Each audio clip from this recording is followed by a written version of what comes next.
Reporters sans frontières qui jugent leur détention injustifiée et disproportionnée a demandé leur libération immédiate. Les piratages, hameçonnages et autres failles de cybersécurité sont entrés dans notre quotidien. Pour s'en prémunir, des métiers liés à notre protection sont apparus. En 2025, 453 200 atteintes numériques ont été recensées, soit une hausse de 87% en 5 ans. La France serait-elle vulnérable ? La question se pose aujourd'hui. Une chose est sûre, la cybersécurité est un secteur en forte tension. Charles Bouchin, plusieurs milliers de postes sont et seront à pourvoir dans les prochaines années. Oui, chaque année, environ 20 000 offres de postes liées à la cybersécurité sont publiées. C'est devenu la compétence la plus recherchée dans le domaine des nouvelles technologies.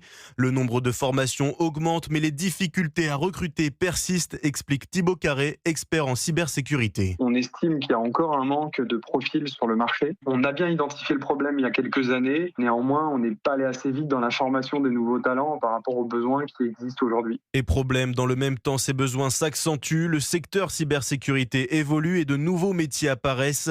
Conséquence, les entreprises agrandissent leur pôle cybersécurité. Quand on prend les grandes entreprises, par exemple en France, avant vous aviez des équipes de quelques dizaines d'ingénieurs en cybersécurité. Maintenant, c'est parfois plusieurs centaines qui sont nécessaires à faire tourner quelque part une équipe de cybersécurité parce que les sujets sont de plus en plus vastes. Et au-delà des entreprises privées, le gouvernement devrait lui aussi se renforcer dans ces prochains mois afin de se protéger des cyberattaques que l'État subit actuellement. Charles Bouchin pour Europe 1.